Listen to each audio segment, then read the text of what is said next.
அனைவருக்கும் வணக்கம். ஜெயஸ்ரீ நாட்டியாலய அன்போடு வரவேற்கின்றது.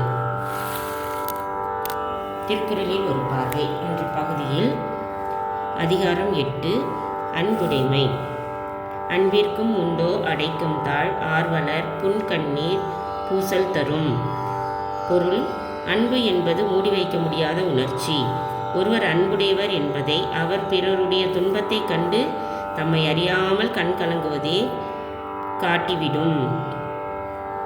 அன்பிலார் எல்லாம் தமக்குரியர் அன்புடையார் என்பும் உரியர் பிறர்க்கு.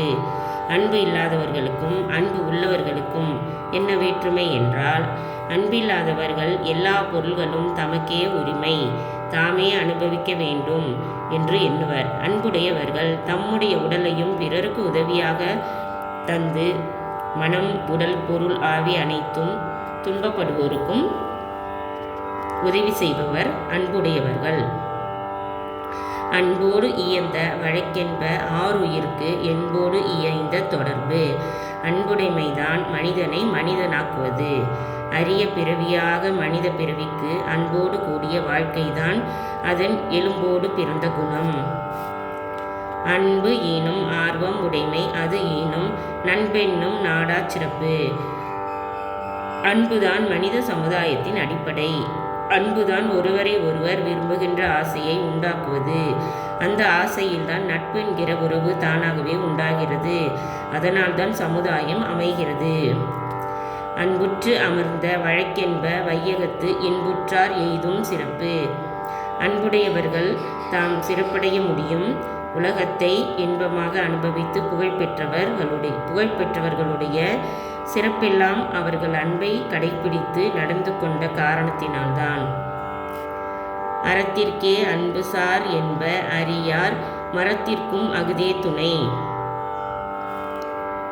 அறத்திற்கே அன்பு சார் என்ப அறியார் அறத்திற்கும் அகுதே துணை. பிரியத்துக்காக தீய காரியங்களை செய்வது அன்பாகாது. தர்மமான நல்ல காரியத்தை செய்வதுதான் அன்போடு சேர்ந்தது. ஒருவர் மேலுள்ள பிரியத்துக்காக இன்னொருவருக்கு தீமையான காரியங்களை செய்வதையும் அன்பென்று சொல்கிறவர்கள் அறியாதவர்கள், அறிவில்லாதவர்கள்.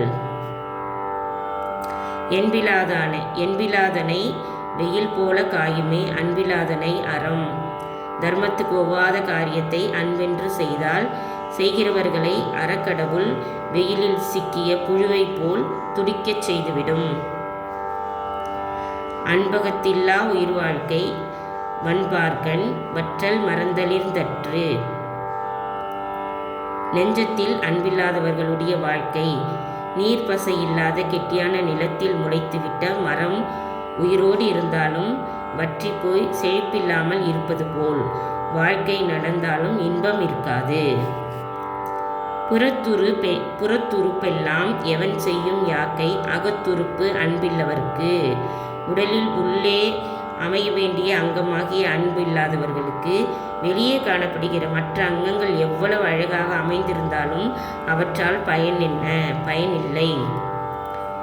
அன்பின் வழியது உயர்நிலை அகுதிலார்க்கு என்பு தோல் போர்த்த உடம்பு. அன்பு வழியில் நடந்து கொள்ளுகிறவர்களுடைய உடல்தான் உயிர் உள்ளது. அன்பில்லாத உடல் வெறும் தோளால் மூடப்பட்ட எலும்புகள்தான். தெய்வப்புலவர் திருவள்ளுவர் இயற்றிய திருக்குறளில் 8வது அதிகாரம் அன்புடைமை. அனைத்து குழந்தைகளும் திருக்குறளை நன்கு பயின்று மனனம் செய்து அதன் வழி நடந்து நற்பலனை பெற்று நலமுடன் வாழ நல்வாழ்த்துக்கள். வாழ்க வையகம் வாழ்க வளமுடன். ஓம் சாந்தி சாந்தி சாந்தி. எங்கள் நாட்டியாலயவில் தையல், இசை, நடனம், யோகா, வயலின் பயிற்சி அனைத்தும் சிறப்புடன் பயிற்சி கொடுத்து வருகிறோம். 5 முதல் 60 வயது வரை அனைத்து வயதினருக்கும் பயிற்சி எடுத்துக்கொள்ளலாம். விருப்பமுள்ளவர்கள் தொடர்பு கொண்டு பயிற்சியில் பெற்று நலமுடன் பயிற்சி பெற்று பயன்பெற்று நலமுடன் வாழ நல்வாழ்த்துக்கள். நன்றி, வணக்கம்.